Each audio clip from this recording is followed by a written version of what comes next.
ಹೆಚ್ಚು ಮಾತಾಡಕ್ ಹೋಗಲ್ಲ, ಬೇರೆ ಇನ್ನೊಂದು ಕಾರ್ಯಕ್ರಮಕ್ಕೆ ಹೋಗ್ಬೇಕಾಗಿದೆ.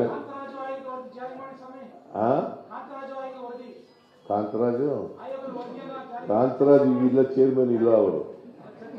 ಈಗ ಜಯಪ್ರಕಾಶ್ ಹೆಗಡೆ ಅವರು ಚೇರ್ಮನ್.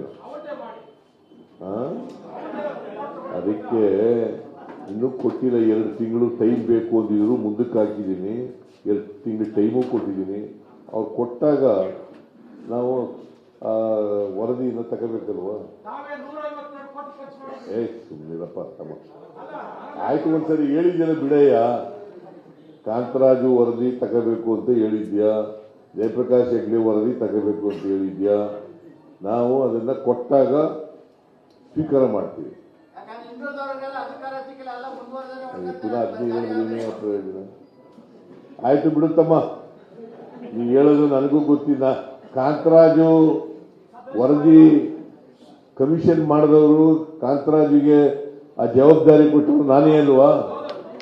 ಮತ್ತೆ ದಾಮೋದರ್ ಮೆರಾಬುಲ್ ಗುಲಾಬಿ ಬೆಳೆದು ಅರ್ಧ ಎಕರೆಯಲ್ಲಿ 6 ಲಕ್ಷ ಲಾಭ ಗಳಿಸ್ತಿದ್ದಾರೆ. ನೀವು ಕೂಡ ಅವರಿಂದ ಕಲಿಬೇಕಾ?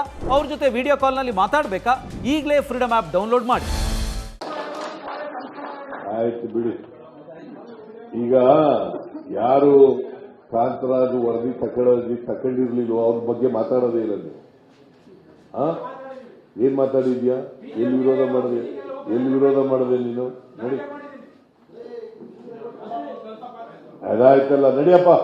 ಈಗ ಕಾಂತರಾಜು ವರದಿ ಇನ್ನೂ ಬಂದಿಲ್ಲ ಸರ್ಕಾರಕ್ಕೆ, ಬಂದ ಮೇಲೆ ತಗೊಳ್ತೀವಿ.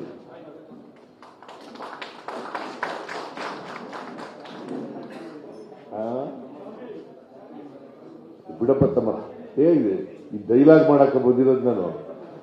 ನನ್ನ ಭಾಷಣ ಕೇಳಾಗಿದ್ರೆ ಕೇಳು, ಕೇಳದೇವರೇ ಸುಮ್ಮನೆ ಇರು. ಆಯ್ತು.